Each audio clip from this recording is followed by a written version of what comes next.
Le projet Radius accompagne la transition agroécologique en Afrique de l'Ouest et du Centre. Porté par un consortium d'institutions africaines et internationales, coordonné par le CORAF et financé par l'Union européenne à travers l'initiative Désira Plus, le projet agit au plus près des territoires.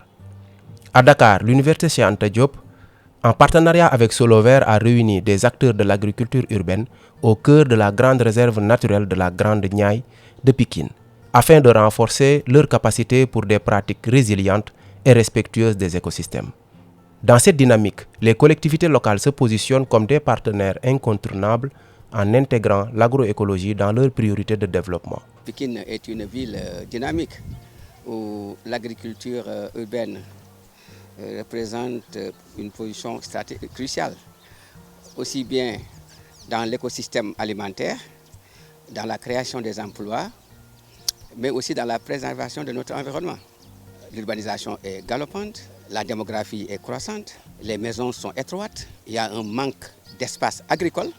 Donc il est urgent aujourd'hui qu'on pense à adopter des pratiques agroécologiques adaptés à nos réalités et qui sont durables.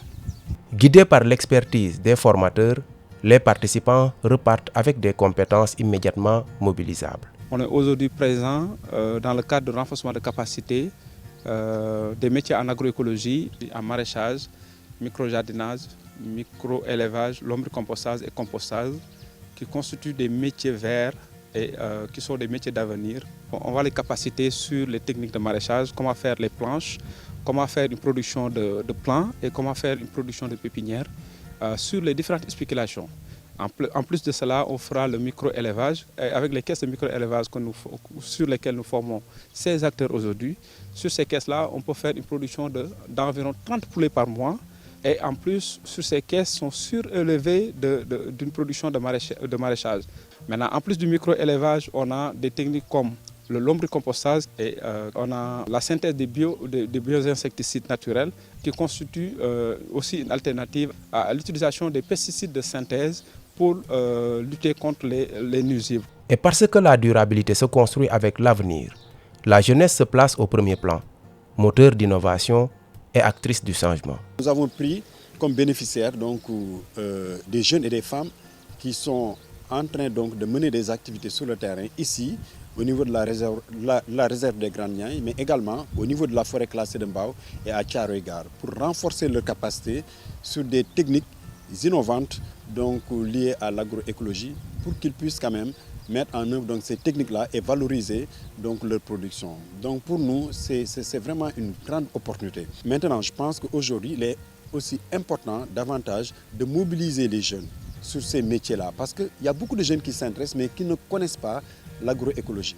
Et je pense que c'est le moment de mieux les imprégner à travers ces sessions de renforcement de capacité, mais également à travers des actions concrètes sur le terrain pour qu'ils puissent tirer profit de cette agroécologie-là qui est une aubaine en milieu urbain, parce que nous n'avons pas assez de terre, nous n'avons pas assez d'espace, mais nous pouvons valoriser ce qu'on a pour que les jeunes, pour que les femmes puissent quand même mettre en œuvre des activités génératrices de revenus.